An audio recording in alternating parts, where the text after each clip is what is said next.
주여,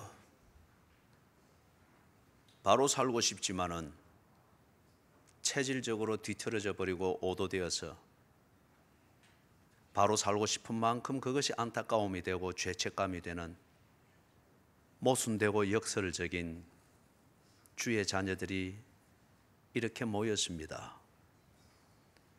고치고 싶은 마음 간절합니다. 하나님의 은혜를 누리며 하나님께 영광이 되는 그런 인생이 되기를 원하는 마음 간절합니다. 간절한 만큼 역설적에게도 우리의 중심과 체질이 그리고 사고방식이 세상 임금에게 휘둘려 지내다 보니 원하는 대로 되지를 못합니다. 그래서 우리의 갈등이 크고 괴로움이 큽니다. 감사하기는 이 거룩한 괴로움을 주신 것 감사합니다. 그러나 이것으로 우리를 합리화할 수 없어 괴로움으로 깨닫는 우리의 현실을 벗어나기를 원합니다. 주여, 복잡하면 잘 모릅니다. 그저 믿고 따라가면 되는 그 길을 보여주시옵소서. 주의 말씀은 내 발의 등이요 내 길의 빛이라고 하셨사오니 등이신 주의 말씀을 볼 수 있도록 눈을 열어주시고 길의 빛이 되는 하나님의 말씀의 가치와 그 기능을 보고 깨닫고 신뢰할 수 있도록 우리의 세계관을, 우리의 사고방식을 뒤집어 주시옵소서. 이 시간에도 말씀하시는 주께로 나아갑니다. 한 주간 지내보아서 압니다마는 힘으로도 되지 아니하였고 명분으로도 되지 아니하였고 참는 것으로도 되지 아니했습니다. 성령으로 기록된 주의 말씀이라고 하셨사오니 말씀을 상고하고 우리의 안타까움으로 주를 바라보며 나아갈 때 성경의 기록자 되신 성령님이여 우리를 변화시켜 주시옵소서. 그리고 귀로 듣는 것을 마음으로 깨닫게 해 주시고 마음으로 깨닫는 것을 온 힘과 온 뜻을 다하여 믿을 수 있게 해 주시옵소서. 예수님의 이름으로 간절히 기도드리옵나이다. 아멘.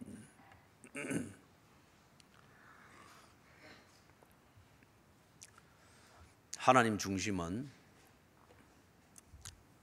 맹신적인 종교적 두려움에 그렇게 쌓여서 지 마음과는 달리 거칠애적으로 조심하고 지내는 그런 것을 말하는 것 아닙니다. 하나님 중심이라 그 말은 곧 관계를 말합니다. 인격적인 관계입니다. 우리가 관계를 맺고 있지만은 인격적인 교제가 되지 못하는 관계일 것 같으면 그거는 분명히 갑과 을의 관계든지 주, 종의 관계입니다. 그렇기 때문에 그 관계는 굴레가 될 뿐이지 우리 삶의 환경은 되지를 못할 것입니다. 그 관계에 매여 있다, 묶여 있다 그런 개념으로서 우리가 이해를 하게 되고 표현을 하게 되죠. 하나님 중심, 그것은 하나님과의 인격적인 관계를 말합니다.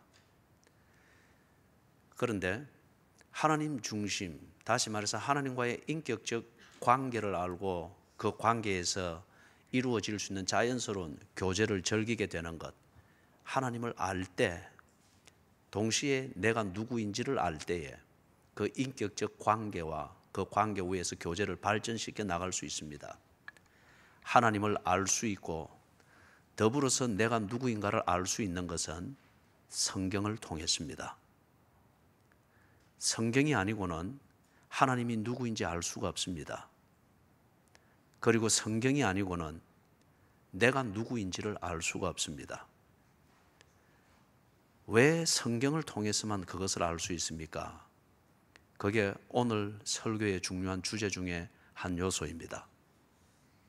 이것을 우리가 정리를 해 나가면서 먼저 3장 1절을 통해서 보니까 말세의 기이한 현상을 거기서 이 얘기를 하고 있습니다. 다른 말로 말하면은 말세는 시간으로서 측정할 문제가 아닙니다.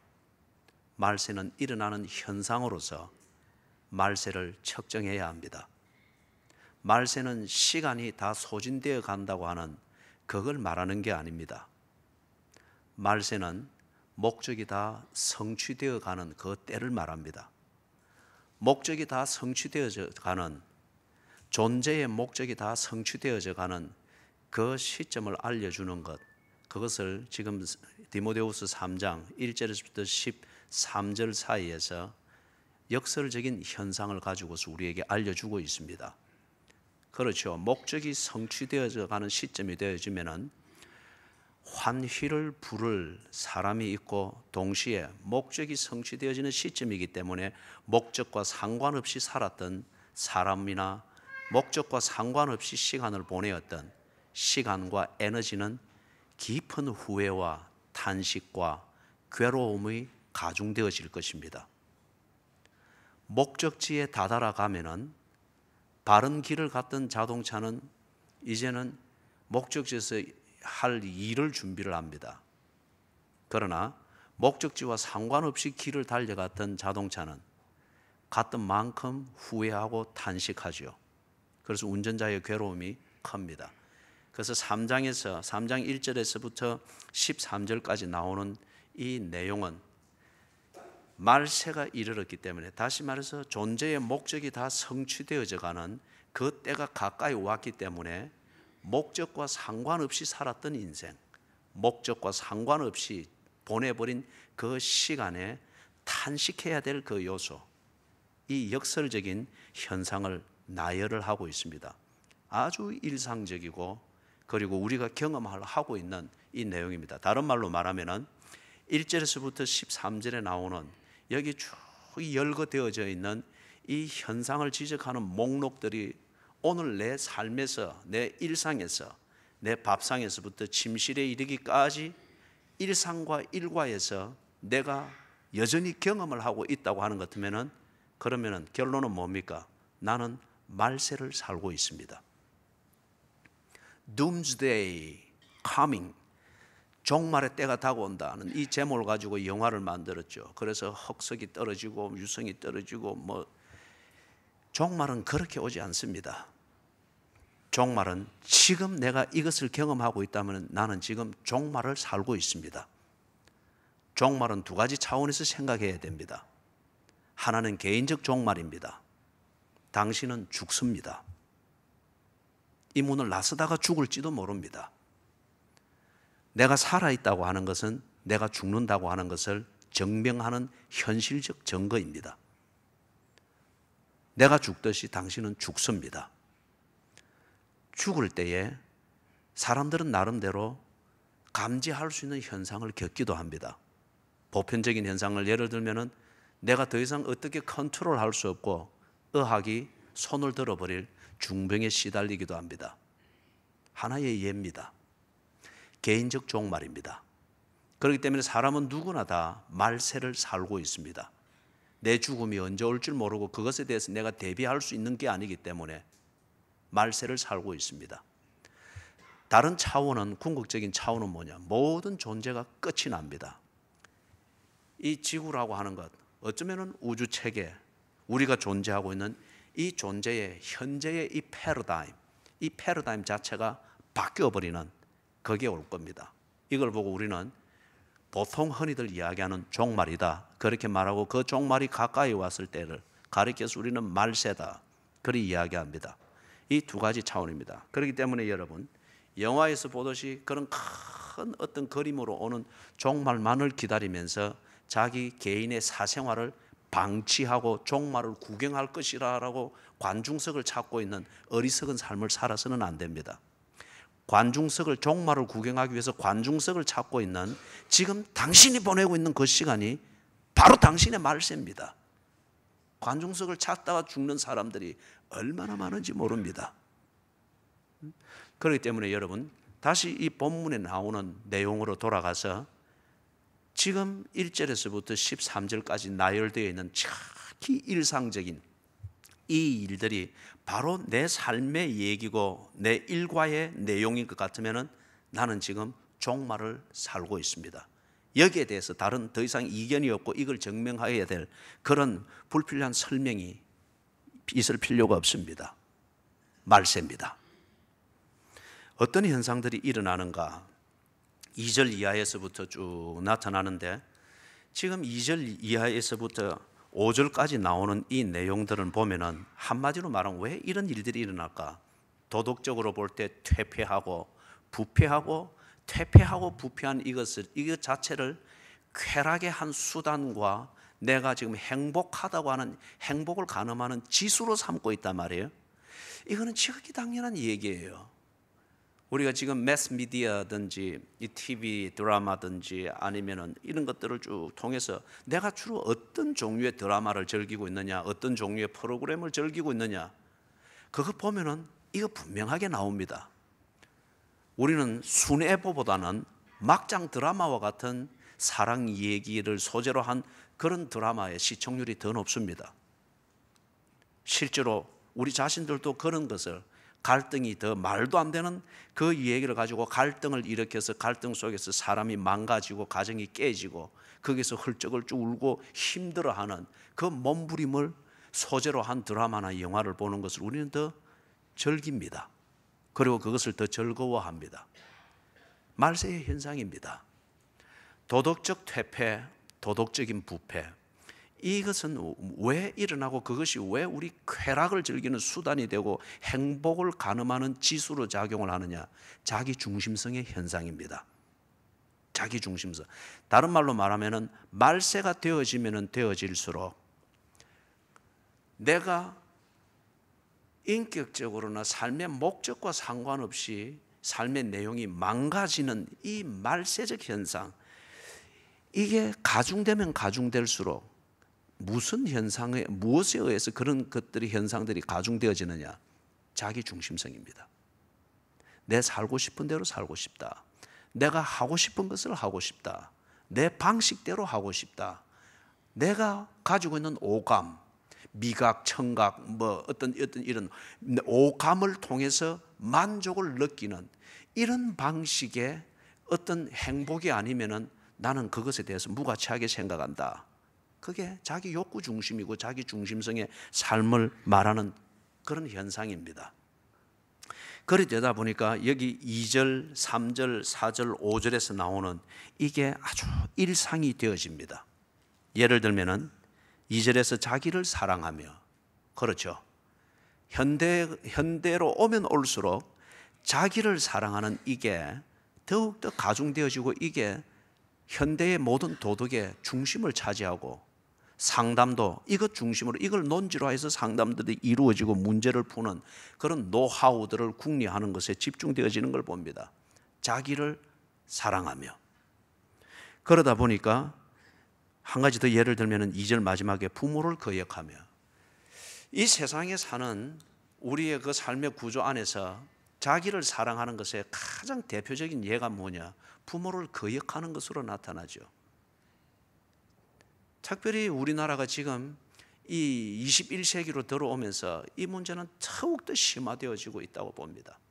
부모는 자기 생활에 필요할 때에 사용할 수 있는 한 도구일 뿐이지 부모를 공경해야 되고 부모와의 관계는 더 이상 자기 인생의 목적을 이루고 의미 있게 만드는 데 있어서 더 이상 필요한 존재가 되지 못하고 있는 현상입니다. 부모를 거역하며 부모를 쫓아내지는 않습니다. 그러나 부모가 더 이상 자기 인생의 의미를 만드는 데 있어서 들어야 되고 순종해야 되고 공경해야 될 그러한 고전적 의미는 더 이상 갖지를 아니합니다. 말세의 현상입니다. 3절에서도 보면은 자기 중심성이 관계를 어떻게 파괴시키며 그 관계를 어떻게 뒤집어 놓고 뒤틀어 놓는가, 그리고 그것을 정당화하는가 하는 것을 보여주고 있습니다. 그래서 3절 마지막에 있는 것을 하나를 지적을 하면은 선한 것을 좋아하지 아니한다. 선한 것, 이것을 당연히 인정하고 그것을 사랑하고 그것을 위하여서 고민을 하고 하던 이게 갈수록 없어진다는 겁니다. 선한 것보다는 내 필요한 것을 채우는 것, 그것을 옳게 여깁니다. 선하고 악하고 이것에 대한 구분이나 감각은 피곤해합니다. 그것보다는 내가 하고 싶은 것, 내가 소유하고 싶은 것, 그것을 얻었느냐 못 얻었느냐, 그것을 성취하는 지금 내 삶이냐 아니냐, 이걸 가지고 고민하고 따지고 판단을 한다는 거예요. 선한 것을 좋아하지 않습니다. 오늘 우리 사회가 그렇습니다. 선에 대한 개념이 점점 퇴색해지고 있습니다. 선에 대한 개념, 그리고 선에 대해서 이 얘기를 나누면 특별히 젊은 세대는 감각이 없습니다. 그리고 하품하기를 시작합니다. 그런데 기성세대는 그 젊은 세대의 관심을 사기 위해서 그런 분위기에 자꾸 맞추려고 하다 보니 기성세대도 자기 체질을 뒤틀어서라도 이런 개념, 선을 좋아하고 선을 사랑하던 체질화되어 있는 이것을 애써 버리려고 합니다. 이 사회가 이상한 공룡이 되어집니다. 4절에 보니까 보다 더 근본적으로 표현을 하고 있습니다. 쾌락을 사랑하기를 하나님을 사랑하는 것보다 더하느라. 여기서 말하는 쾌락은 앞에 2절, 3절, 4절에서 얘기되어졌던 내용들을 볼 때에 자기 중심성을 확인하는 겁니다. 내가 하고 싶은 것을 내가 하고 있느냐, 그리고 내가 표면적, 육체적 감각, 이것을 충족시키는 그것 무언가를 지금 환경을 내가 소유하고 있느냐, 그것을 가지고서 이 쾌락을 지금 확인을 하는 겁니다. 불편하지만은 내가 선을 이루었기 때문에 무언가 만족감이 있다, 어떤 이런 개념이 전혀 아니에요. 이걸 두고서 우리가 흔히 하는 표현으로는 육체적 쾌락이다, 그렇게 말을 하죠. 그래서 내 육체가 원하는 것, 내 욕심이 원하는 것, 내 중심성이 필요로 하고 원하는 것, 이것을 채우는 것에 집착하는 이걸 하나님 사랑하는 것보다 더 한다는 거예요. 다른 말로 말하면 20세기 초에 니체가 신은 죽었다고 사형 선고를 하고 사망 선고를 했던 것처럼 그 후예들로 살아가는 어둠의 자식들이 이걸 당연한 체질로 지금 안착시켰습니다. 하나님을 사랑하는 것, 하나님 중심으로 뭔가를 생각조차 하는 이 자체가 피곤하고 삶을 불행하게 만든다고 생각합니다. 그렇기 때문에 쾌락을 위해서는 하나님을 사랑하는 것을 다 뽑아내려고 몸부림을 치는 것이 오늘 21세기를 살아가고 있는 이 현대인들의 종교입니다. 그들의 종교적 열정입니다. 쾌락을 위하여서 필요하다면 하나님과 거래할 수 있습니다. 열정적으로. 그러나 내 쾌락하고 모순이 되어지고 쾌락을 방해한다고 하면 온 힘을 다하여서 하나님을 뒤틀어 놓으려고 합니다. 아니면 21세기의 니체가 되려고 합니다. God is dead. 하나님을 죽이려고 애를 씁니다. 내게 종속될 수 없는 하나님이면 내게 필요 없다고 합니다. 오늘 우리에게 이 현상이 있고 우리의 소위 말해서 신앙생활이라고 하는 것에 이 모진 신학이 있고 신앙생활이 있다고 하면 당신은 지금 말세 중에 말세에 이르렀습니다.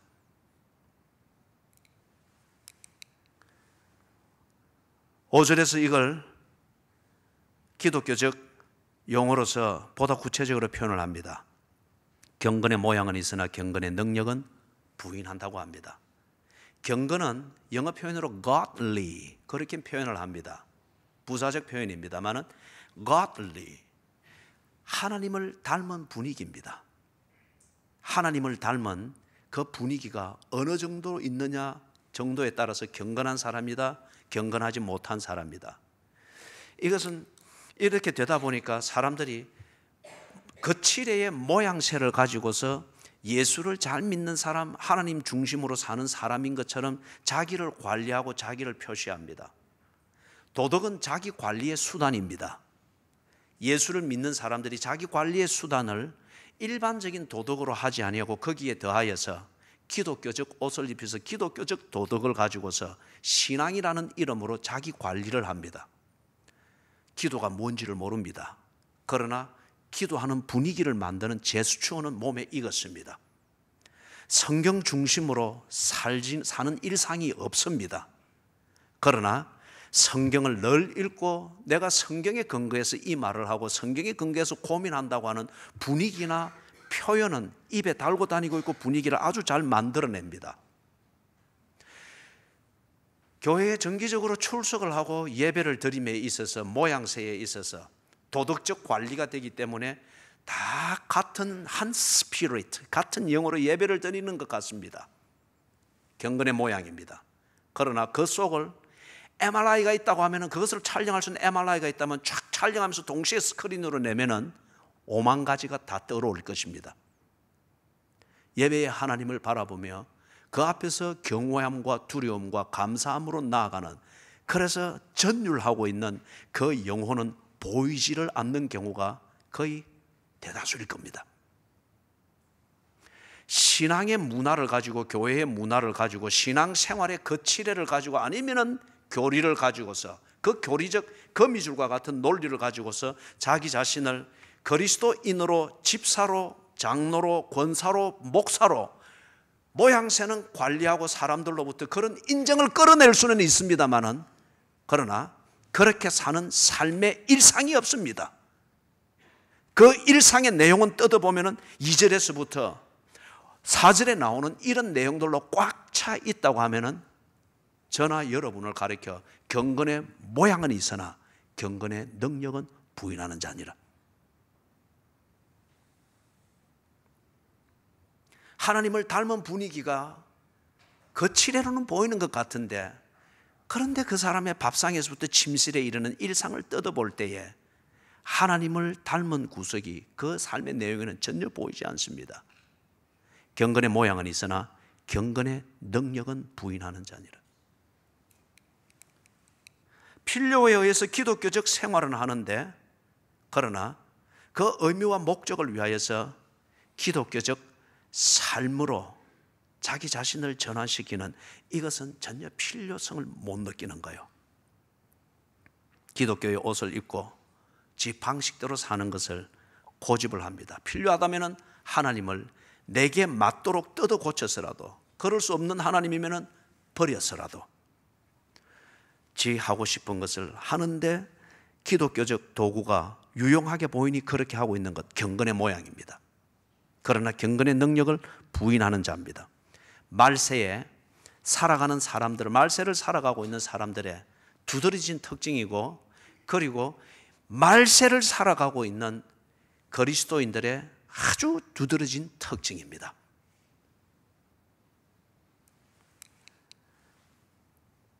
오절 하반절에서 이 같은 자들에게서 네가 돌아서라. 대개 우리는 모양을 보면서 끼리끼리 모입니다. 그런데 이게 정말 위험하다고 합니다. 준비 안 된 말세를 맞이하고 준비 안 된 종말을 맞이하게 되는 아주 가까이 있는 덫이라고 합니다.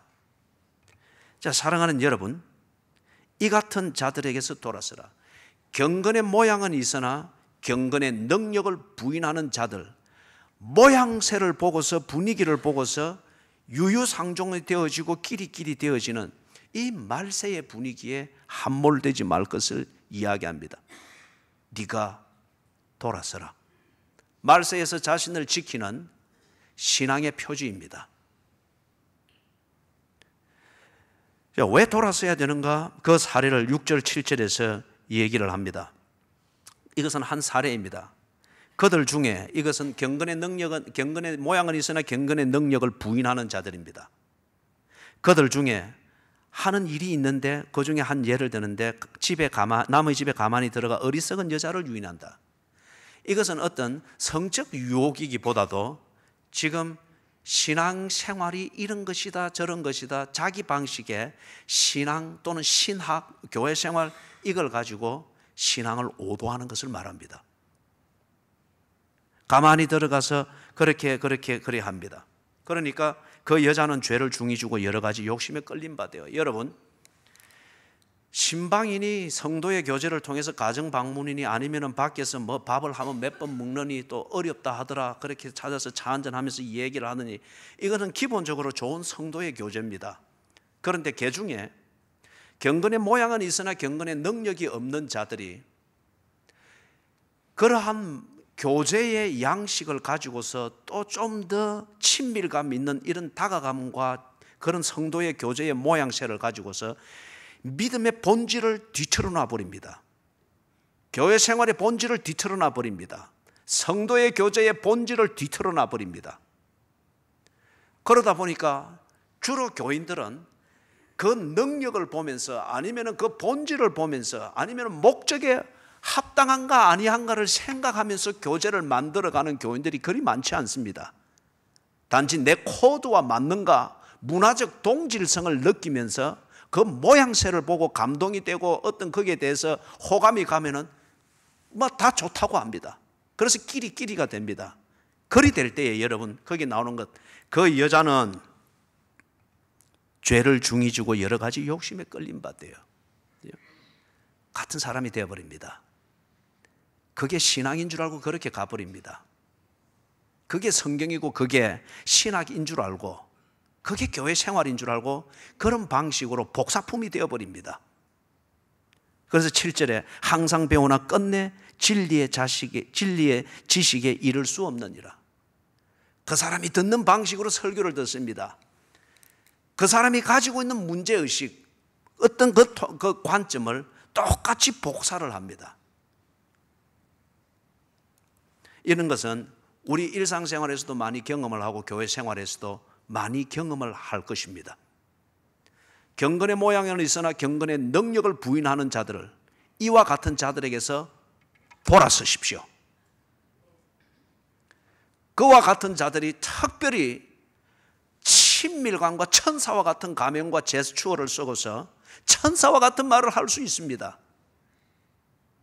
그러나 그것에 호감이 가서 끌려지게 될 때에 항상 배우나 그 사람의 습관과 체질을 배울 뿐 진리에 이르는 지식에는, 진리를 깨닫는 지식에는 이를 수 없습니다.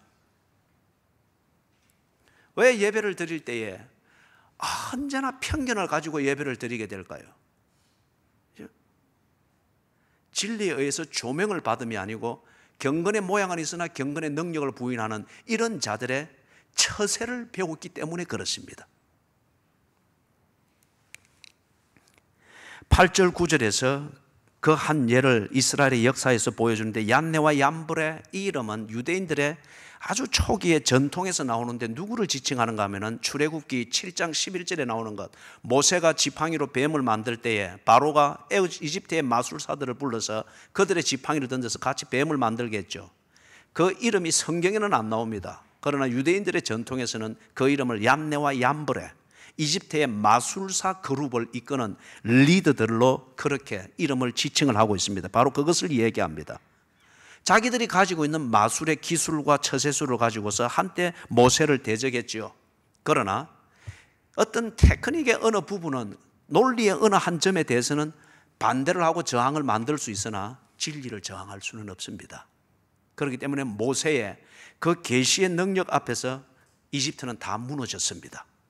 그 예를 들어서 지금 여기 그들도 8절에서 말하는 이 그들은 경건의 모양은 있으나 경건의 능력을 부인하는 자들, 그리고 자신들의 하고 싶은 방식대로의 신앙, 소위 말해서 신앙생활 또는 교회 생활을 가지고서 어리석은 여자들을 유혹을 하여서 자기 편을 만드는 그 사람들을 가리켜 여기 지금 그들도 진리를 대적하니, 경건의 모양을 가지고서 성도의 교제 또는 헌신, 이것이 진리다, 무슨 정의감, 개혁 주장을 해서 뭐 얼굴을 붉게 샀지만은 궁극적으로는 뭐예요?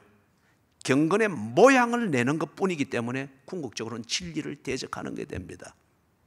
그래서 이런 모양새를 추구하는 사람들의 열심으로 인해서 오늘 이 땅의 교회들뿐만 아니라 우리 기독교 국가로 알려졌던 전통 국가들의 교회는 산산조각나고 핵분열을 거듭하고 있습니다. 진리를 대적하기 때문에 교회는 진리를 절대 뺏기지 않습니다. 그게 분열의 형상으로 나타나는 것이죠.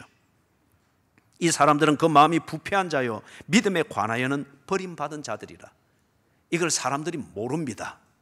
그 모양만 보고서, 경건의 모양만 보고서 그냥 그렇게 그것을 믿어버리는 거예요. 그렇기 때문에 이것을 모르는 겁니다.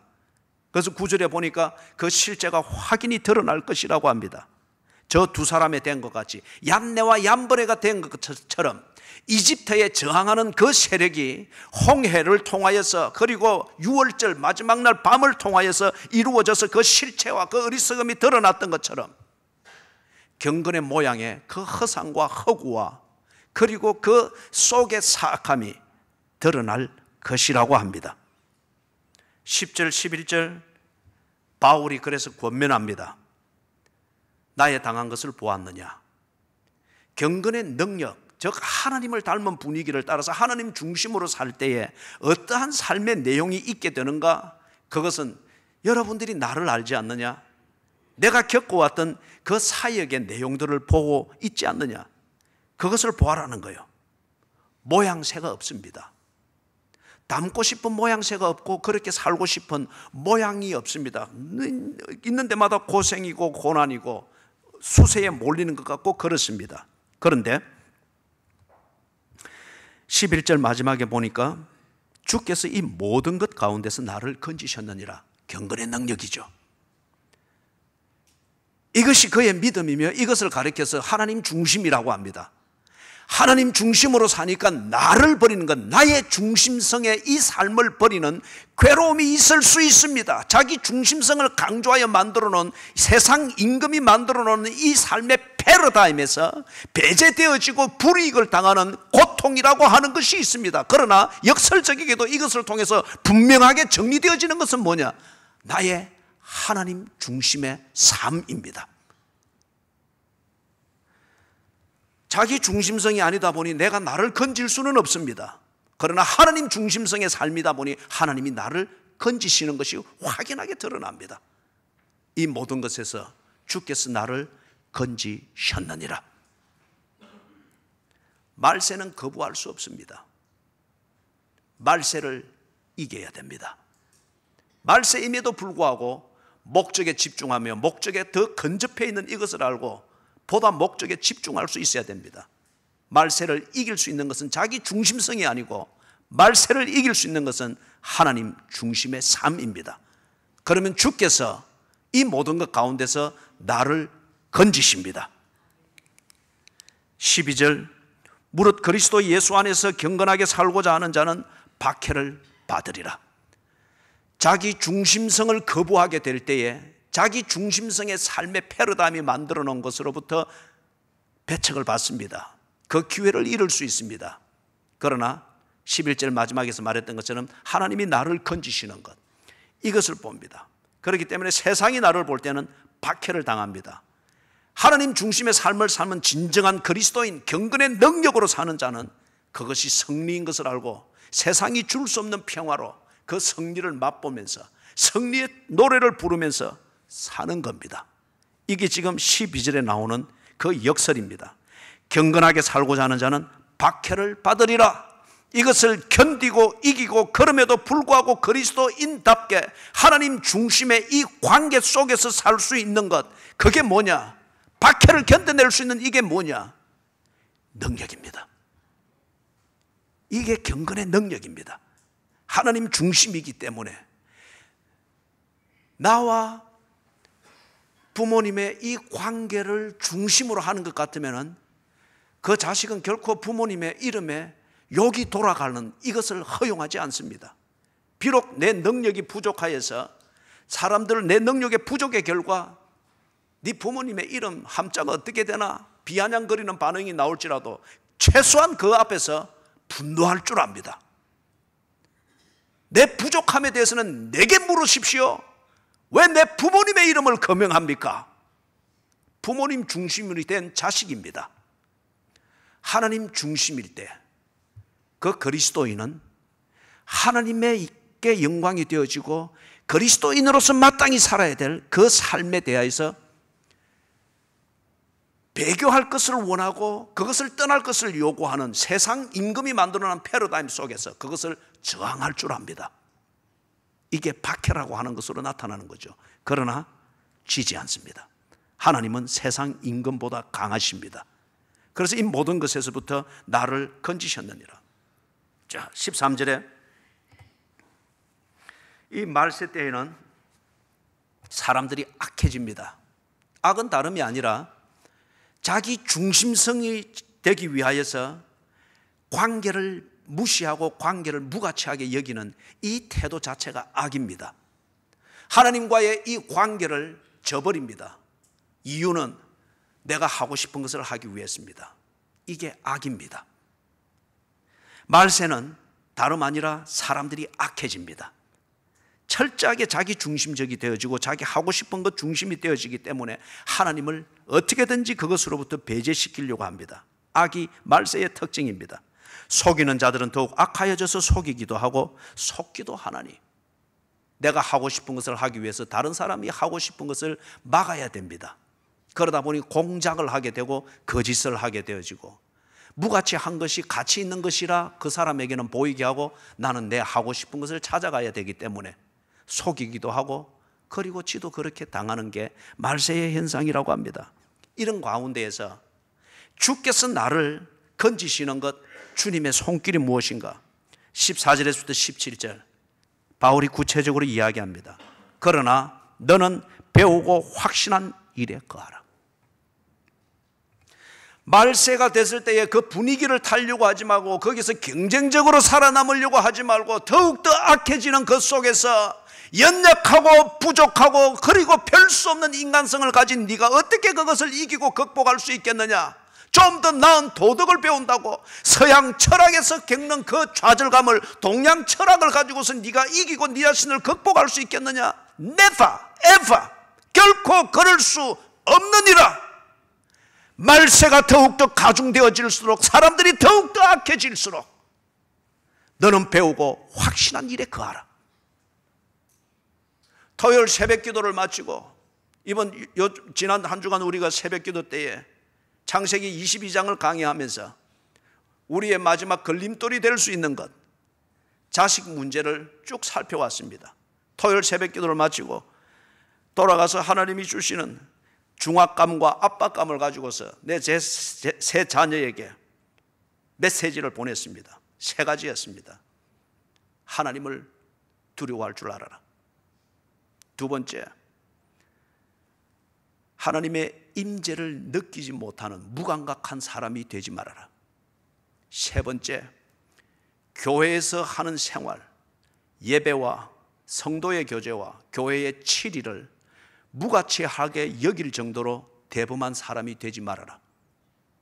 그리고 마지막 정리를 하면서 하나님은 살아계시다.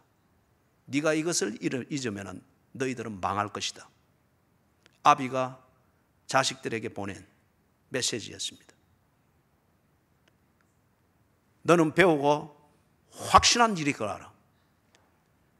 네가 태어날 때에 엄마와 아버지의 기도 속에 태어났고, 태어나 품에 안길 때에 내 영혼이 은총 입어 하나님이 주시는 평화의 노래를 부르면서 네 이름을 지었고, 너희들이 자랄 때에 비록 10년 동안에 11번 이사를 하는 어려움이 있었으나 그러나 비굴하지 아니하였다. 그 하나님을 따라서 움직일 때마다 하나님 앞에 기도하며 먹여주실 것을 간구하면서 주의 은혜로 키웠다. 너는 배우고 확신한 일에 거하라. 이것이 너의 경쟁력이며 하나님을 두려워할 줄 알아라. 하나님은 용서하시고 길이길이 참아주시는 분일 뿐만 아니라 그것만을 믿고 네 자행자제하게 될 때에 너는 망할 것이다.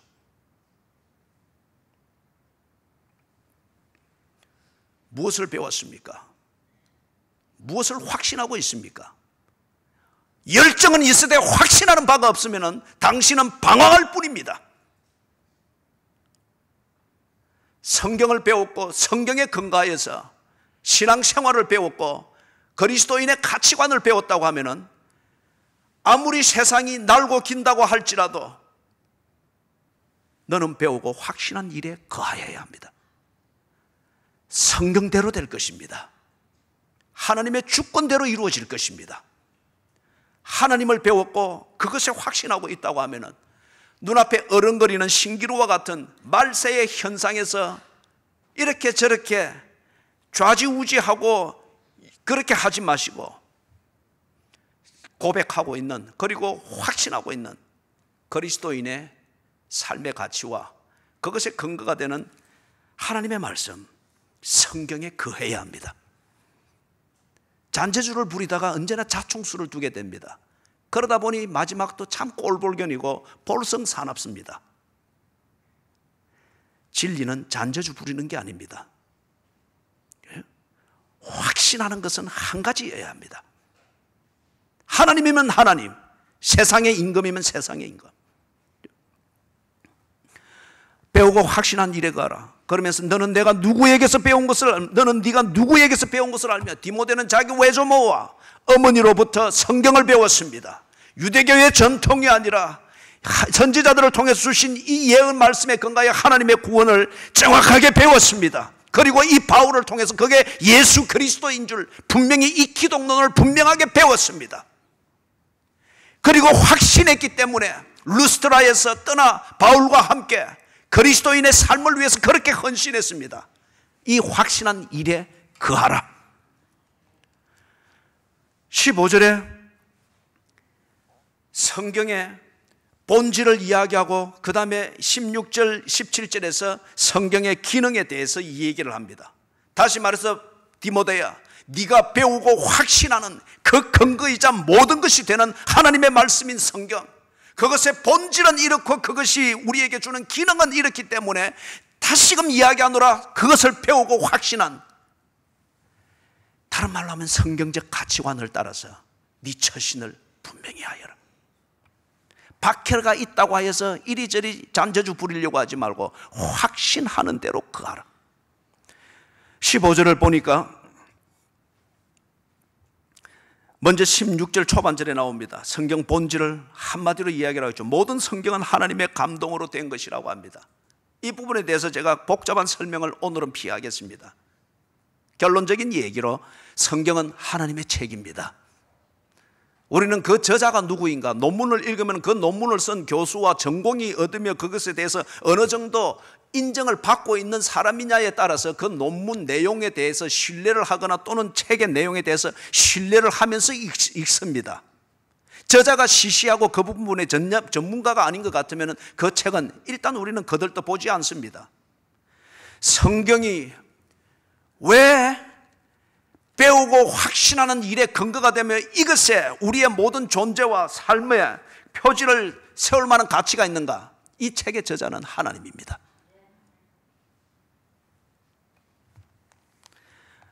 하나님의 감동으로 된 것이다. 성경의 본질입니다. 자, 그렇기 때문에 하나님께서 모든 것을 아시는 전지전능하신 분일 것 같으면 하나님의 책인 이 성경에서는 모든 것을 푸는 지혜가 있을 것입니다. 하나님께서는 자기 백성을 구원하는 사랑의 하나님일 것 같으면 그분이 쓴 이 책에 하나님의 구원이 무엇이며 그 사랑을 받는 우리의 교제는 어떠해야 되는가가 분명히 이 안에 있을 것입니다. 그렇기 때문에 이 성경이 그 성경을 믿고 배우고 확신하는 사람들에게 나타내는 기능이 이런 겁니다. 예수 그리스도를 믿게 됩니다. 성경이 아니고는 예수가 그리스도, 즉 메시아며 구세주인 것을 결코 알 수 없습니다. 철학적인 정리는 기껏해야 예수를 마호멧 석가 아니면 공자, 그런 성현 중에 한 명 정도로 추앙해주는 이 정도뿐입니다. 코란이 아무리 이 성경, 우리 구약 성경과 닮았다고 할지라도 코란은 성경이 아니기 때문에 이 코란이 기껏 예수에 대해서 우리에게 정리해 주는 것은 위대한 선지자, 위대한 선지자, 예수가 하나님인 것은 결코 말을 해주지를 못합니다. 하나님이 기록한 하나님의 책이기 때문에 성경을 볼 때에 예수님의 완전한 인간 되심과 완전한 하나님 되심, 그리고 그분이 인간을 위하여서 이 땅에 오신 이 본질과 그 비밀을 분명하게 알게 되어집니다. 그래서 예수가 그런 분인가 깨닫게 되어질 때에 믿게 됩니다. 그래서 성경이 아니고는 예수를 믿을 수 없습니다. 성경이 아니고는 많은 기도와 신비한 체험을 통해서는 예수를 믿어볼까 더 가까이 다가가게 만드는 동기부여는 될지 모르지만은 예수님의 실체를 볼 수는 없습니다. 그렇기 때문에 예수 그리스도를 믿음으로 말미암아 너희가 성경을 상고하거니와 이 성경이 내게 대하여 증거하는 것이니라. 요한복음 5장 39절입니까? 거기서 분명하게 말씀하고 있죠. 너희가 성경을 상고하거니가. 왜 상고하느냐? 이 성경이 내게 대하여 증거하는 것이니라. 예수 그리스도가 누구이시며 무엇을 하시는가에 대해서 증거하기 때문에 철학적으로는 예수가 다른 철학적인 성현들과 다르다고 하는 것을 차이를 알 뿐 예수가 누구이시며 무엇을 하는가 그 본질은 알 수가 없습니다. 하나님의 말씀, 하나님의 책인 성경을 통해서 예수가 그리스도인 것을 알게 되고 깨닫게 되어질 때에 벤허의 저자가 그 앞에 무릎을 꿇었습니다. 그리고 이 예수가 하나님의 아들, 이 땅에 오신 그리스도 메시아인 것을 사람들에게 보다 효과적으로 증거하기 위해서 벤허라고 하는 이 소설을 쓰게 됐습니다. 그리고 예수를 믿게 되어질 때에 예수만이 우리를 죄에서 구원하는 구세주이시구나, 구원에 이르는 지혜. 다시 말해서 이 말세를 살아가면서 허둥지둥대고 피할 수 없는 말세일 것 같으면 말세를 살아남기 위해서 아둥바둥하고 생로병사의 이 사이클 속에서 아둥바둥 되는 것, 그래서 내가 살아있다고 하는 실존을 느끼는 이것이 무슨 생의 감각이고 그게 일종의 살아있다고 하는 것의 즐거움을 역설적으로 표현하는 것이다. 이것에서 벗어나게 만드는 것, 거기서 좀 더 자극적인 내 충족감을 가지는 것이 행복이나 또는 구원이 아니라, 아니면은 검증되어지지 않은 철학적 논리를 가지고 논리적 결론을 가지고 그렇지, 그렇기 때문에 나는 윤회할 것이다 라고 하면서 꼭 눈에 보이지 않는 마취 주사를 맞고서 현실적 고통을 잊으려고 하는 이것이 구원이 아니라 실제적으로 인간이 존재하는 목적을 깨닫고 그 목적을 달성하고 창조주이신 나 같은 자식이 돌아와서 아버지의 품 안에 안기듯이 창조주를 보게 되어지고 그 관계 속에서 실존적으로 그렇게 다 그 관계를 맺게 되어지는, 죄에서부터 구원받는다는 이 표현 말이에요. 이 구원이 예수 그리스도를 통해서 이루어지는 것이구나. 예수를 믿게 되어지고 예수께로 나아가게 만들고 예수를 더 알려고 하고 하나님과의 관계, 이것을 알고 그 안에서 내 존재와 내 존재의 가치와 의미를 발견하게 되는 지혜, 이것을 얻게 한다는 거예요.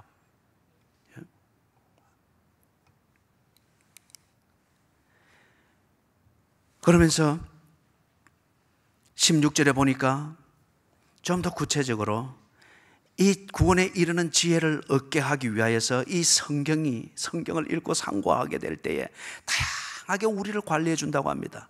교훈을 하기도 하고, 이것을 통하여서 책망을 받기도 하고, 이것을 통해서 교정을 받기도 하고, 바르게 함, 그리고 이것을 통하여서 의가 무엇이며 악이 무엇이며 선은 무엇이며 나쁜 것은 무엇인지를 구별하면서 그것에 대해서 사고방식이 쌓이고 체질이 쌓이고 삶의 습관이 쌓이고, 그리고 있어야 될 곳과 있어서는 안 될 곳을 구별하게 되어지는 이러한, 소위 말해서 말해요, 진정한 의미에서의 도덕이라고 하는, 이게 다 도덕성이 쌓이고 그렇게 정리가 되어진다는 거예요. 교육하기에 유익하니라. 성경을 읽고 성경을 상고하고 성경을 깊이 파면 팔수록 사람이 이래야 되는구나, 이것이 인생이구나, 오늘은 이렇게 살아야 되겠구나, 말은 이렇게 해야 되겠구나. 성경은 읽을 때마다 새롭습니다. 왜냐하면 이것은 바닥에 닿을 수 없는 꼭 우물로 내려가듯이 말이에요. 성경을 한 번 읽을 때 걷어 올리는 물이 있고, 두 번 읽을 때 또 그 밑에 층에 걷어 올리는 물이 있고, 세 번 읽을 때 또 걷어 올리는 물이 있고. 그렇기 때문에 여러분, 이 강단은 뭐냐? 깊은 우물을 파는 자리입니다. 깊은 우물을 팔 때 하나님께서는 그 깊은 우물을 통하여서 넓은 삶의 지평을 우리에게 열어주는 거예요. 그렇기 때문에 여기에서 이 강단의 선자와 설교자가 해야 될 일은 성경을 깊이 파야 되는 문제입니다. 그럴 때에 여러분, 어찌 꾸지람이 없으며 책망이 없으며 바르게 함이 없으며 교육함이 없겠느냐 말이에요. 인간이 뵐 수가 없습니다. 한자만 파봐도 밑바닥 다 드러나는 거예요. 그러나 성경은 한자밖에 되지 아니하는 인간의 깊이를 채워주게 만든 철학서적이든지 교양서적이 아닙니다. 바닥을 알 수 없는 하나님의 마음을 담은 성경입니다. 그렇기 때문에 이 성경으로 말세를 견뎌나가고 있는 자기 백성들에게 구원에 이르는 지혜를 말씀하시는 하나님의 이 지혜를 어찌 새치의 혀로 한 시간에 그 말로 다 했다 할 수 있으며, 어찌 1.2 좋아봐야 1.2밖에 안 되는 시력으로 한번 의욕을 가지고 읽었다는 통독 한 번으로 성경을 다 깨달은 척 오만과 거만을 저지르면서, 그렇죠? 그때부터 다리 포개고 다리 까딱 하면서 조는 듯 많은 듯 하면서 설교를 이리 잣대질하고 저리 잣대질하고, 죄송한 표현입니다만 그러나 들어야 할 표현입니다. 건방지지 마십시오. 그러면 듣는 말씀에 의해서 망하게 됩니다. 내가 내 자식에게 그 말을 진심으로 할 수 있다면 그 진심으로 여러분에게 왜 이 말을 못합니까? 교훈과 책망과 바르게 함과 의로 교육하기에 유익합니다. 하나님이 모든 것을 다 알기 때문입니다. 17절에 보니까 이것에 대해서 보다 극히 나타나는 기능을 결론적으로 이야기하는데, 이는 하나님의 사람으로 온전하게 하며 모든 선한 일을 행할 능력을 갖추게 하려 함이니라. 성경이 아니고는 하나님의 사람인 것을 말하지 마십시오. 성경이 내게 육화되어 있지 아니하고는 내가 하나님의 사람이라고 말하지 마십시오. 내 입에 발리 있는 교리적 지식을 가지고서 하나님 운운하고 하나님의 뜻 운운하지 마십시오. 당신은 10중 8구 경건의 모양에 집중하고 있는 사람일지언정 경건의 능력을 부인하고 있는 사람입니다. 성경이 우리를 만듭니다. 하나님이 거짓을 말할 수 없다고 하면 성경에는 거짓이 있을 수 없습니다. 단지 내가 거짓으로 볼 뿐입니다. 그것은 내 중심성이 강하기 때문입니다. 하나님이 전지전능하실 것 같으면 성경은 우리에게 실패를 말하고 실수를 말할 리가 없습니다. 그러나 우리가 성경을 읽으면 시간을 보내고 성경을 읽으면 경쟁력에서 떨어진다고 하면서 성경을 덮어두고 무시하게 되는 것은 내 방식을 믿기 때문입니다.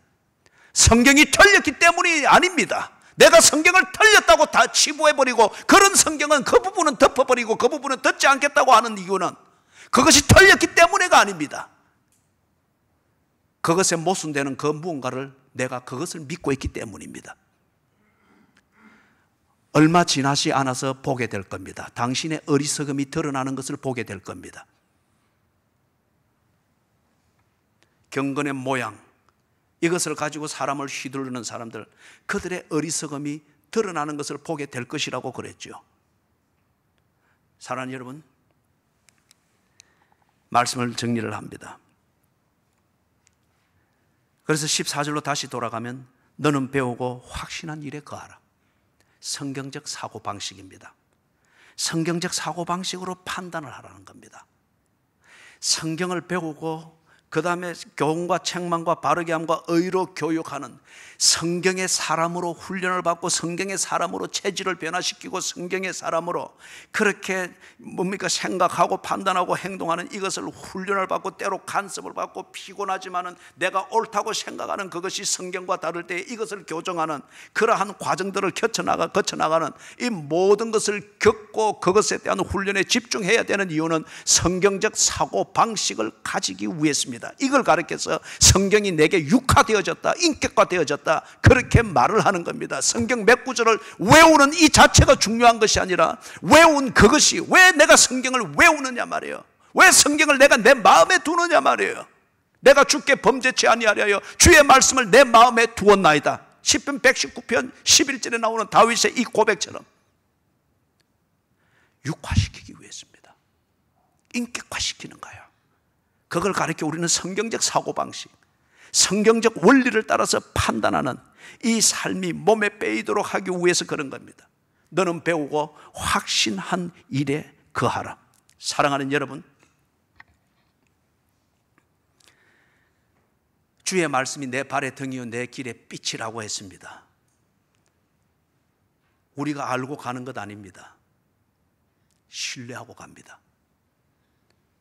신뢰할 만한 것을 만난 것은 축복입니다.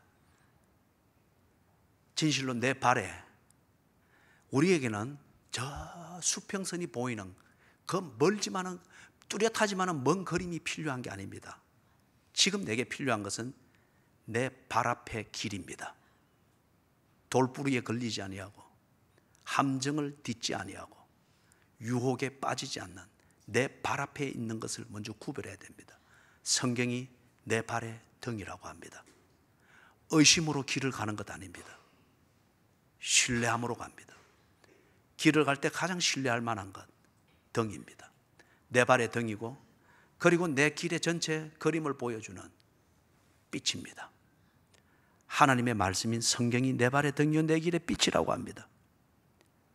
다윗 얼마나 치졸하고 사악하고, 그리고 다윗에게 아주 큰 약점, 성적 욕구를 제어하지 못하는 충동성이 있었습니다. 이것을 다윗이 성숙해 갈수록 자신의 이 약점을, 이 본능적 약점을 버릴 수는 없잖아요. 그런데 관리할 힘이 없는 거예요. 큰 실수를 했지 않습니까? 이것으로부터 자기를 지키기 위해서 다른 길이 없었던 거예요. 그것 지키겠다고 이 세대가 말하는 것은, 그것을 지키기 위해서 더 큰 범죄를 막기 위해서 사창가를 만들고, 거기서 남정네들이 일어나는 욕정을, 거기서 발정을 거기서 풀고, 그 다음에 집에서는 폭력을 행치 않고 어떤 다른 밤길을 걸으면서 강간하지 않도록 한다. 필요악이라고 하는 어떤 이런 식의 도덕을 합리화를 합니다. 다윗이 그렇게 해서 될 문제가 아니었습니다. 그래서 깨달은 바는 뭡니까? 청년이 무엇으로 그 행실을 깨끗게 하오리까? 내가 주께 범죄치 아니하려 하여 주의 말씀을 내 마음에 두었나이다. 성경이 육화되어지고 인격화되어지니까, 그리고 성경이 믿어지니까, 다윗이 용모가 아주 준수했잖아요. 그리고 거기다 속으로 일어나는 그 성적 충동과 욕구, 이것을 관리하기를 시작했습니다.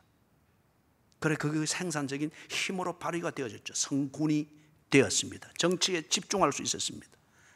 이 성경은 하나님의 말씀, 온전하시고 완전하신 하나님, 그분의 마음을 우리에게 전달한 것이기 때문에 이 성경 안에 오자가 틀림이 있을 수가 없습니다. 그렇기 때문에 1.1획이라도 더하거나 뺄 수 없느니라. 여러분의 철학을 합리화하기 위해서 성경을 오용하지 마십시오. 개꿈 꾸고 그것이 하나님의 뜻인 줄 합리화하고 믿도록 만들기 위하여서 성경이 이러니 저러니 갖다 들이대지 마시라고요. 성경에 당신의 꿈을 맞추십시오. 1.1획이라도 더하거나 뺏으면 안 됩니다.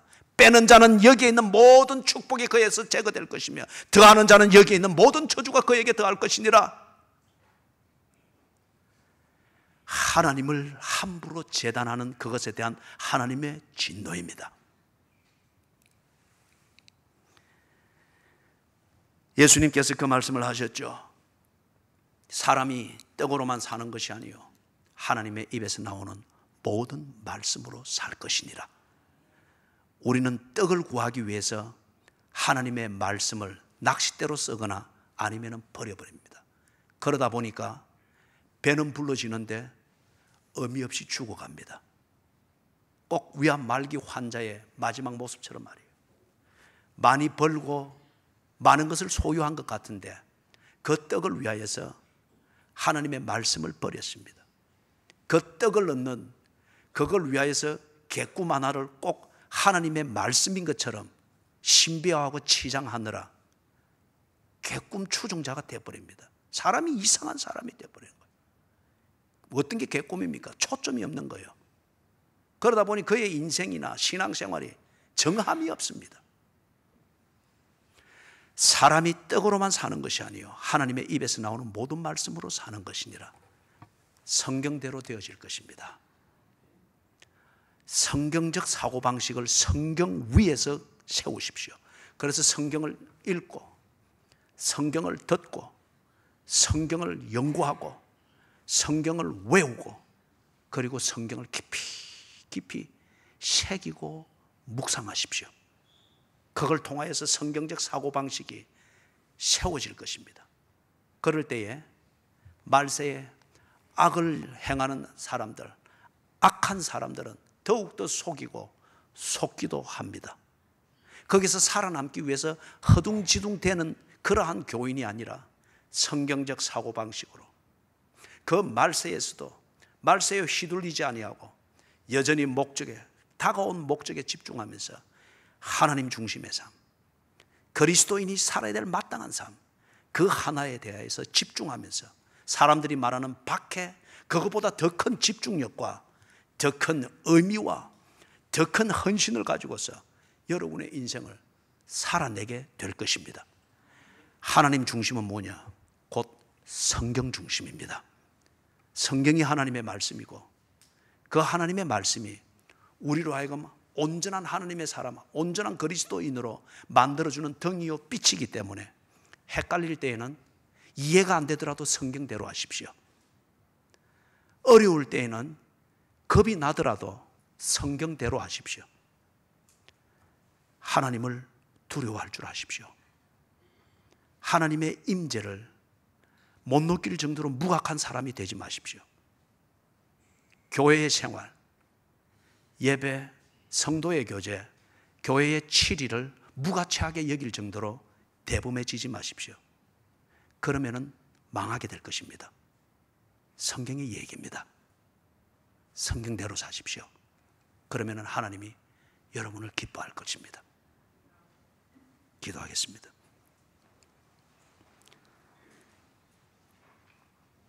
하나님,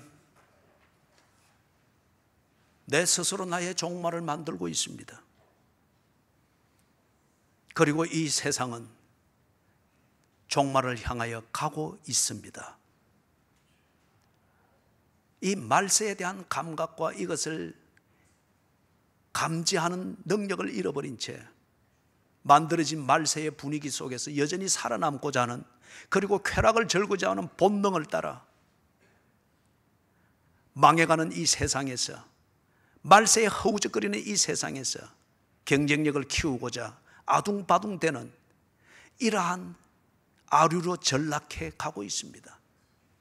주여, 성경으로 등처럼 빛처럼 우리의 눈을 밝혀주셨사오니 이제는 이 말세와 같은 현상을 살아가고 있는 이 사회와 우리의 삶의 내용을 정확히 꿰뚫어 보면서 말세의 분위기에 휘둘리지 않게 하시고 우리의 존재의 의미와 살아야 될 마땅한 삶, 목적에 집중되어지는 삶, 이 길을 잃지 않게 해 주시옵소서.